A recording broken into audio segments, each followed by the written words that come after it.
Okay friends, तो मैं अर्ज कर रहा था कि आखिरी पॉइंट के हमने जो अर्ज किया था वो ये था कि जो मेंडलीव का पीरियोडिक टेबल है वो एटॉमिक स्ट्रक्चर को बताने में फेल हो जाता है। लेकिन जब हम आए इस पर इसकी बात करते हैं मॉडर्न पीरियोडिक टेबल की, तो एटॉमिक नंबर का मतलब होता है बेटा the number of proton present in the nucleus of an atom. तो आपको पता चल गया कि प्रोटॉन कितने होते हैं, और ये बात मैं तीसरे चैप्टर में आपके साथ शेयर कर चुका हूं बेटा कि जितने प्रोटॉन होते हैं इलेक्ट्रॉन होते हैं। तो आपको ये भी पता चल गया कि इसमें प्रोटॉन कितने होते हैं और ये भी पता चल गया कि उसमें इलेक्ट्रॉन कितने होते हैं। अब तीसरा और फाइनली मसला किसका रह गया था? न्यूट्रॉन का। तो अगर हमें मास नंबर मालूम है तो हम मास नंबर में से एटॉमिक नंबर को क्या करेंगे? माइनस करेंगे, जैसा कि आपको असाइनमेंट भी दिया था, तो हमें नंबर ऑफ न्यूट्रॉन भी पता चल जाएंगे।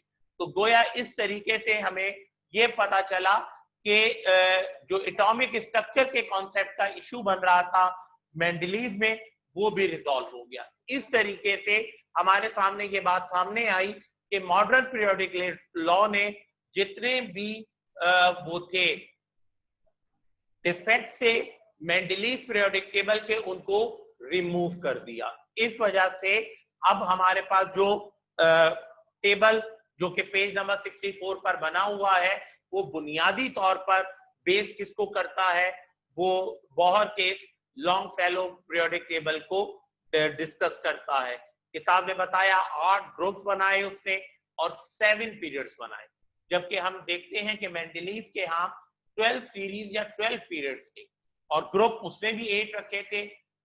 बोहर और वार्नर और बरी ने भी जो बनाया उन्होंने भी ग्रुप्स की तादाद 8 रखी, लेकिन उसमें फर्क ये है कि उसके सिर्फ 8 ग्रुप थे। तो हम ये कह सकते हैं कि बोहर ने जो मॉडर्न पीरियोडिक टेबल अरेंजमेंट किया उसमें ग्रुप्स की तादाद 16 कर दी।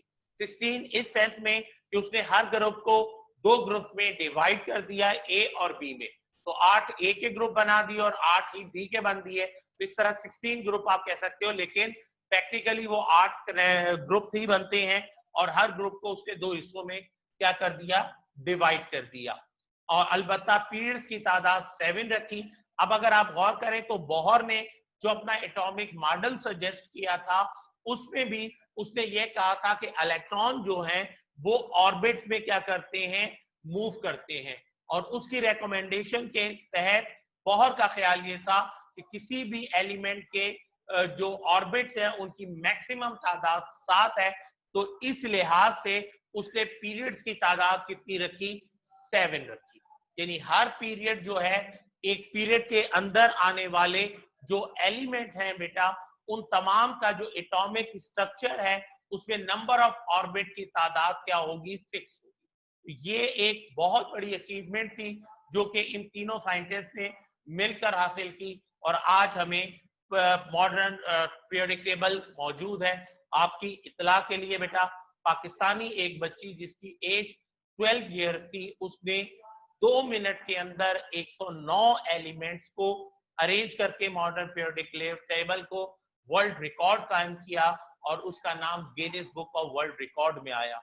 उसके अगेंस्ट जो लोग मौजूद थे उस कंपटीशन में, उनमें स्कॉलर्स, प्रोफेसर्स और टीचर्स मौजूद थे और उनके मुकाबले में उस बच्ची ने इंतहाई लीस्ट टाइम के अंदर इस टेबल को अरेंज किया, जो कि इस वक्त पेज नंबर 64 पर मौजूद है। और अल्हम्दुलिल्लाह आप लोग भी अपनी सिचुएशन देख सकते हैं इस हवाले से।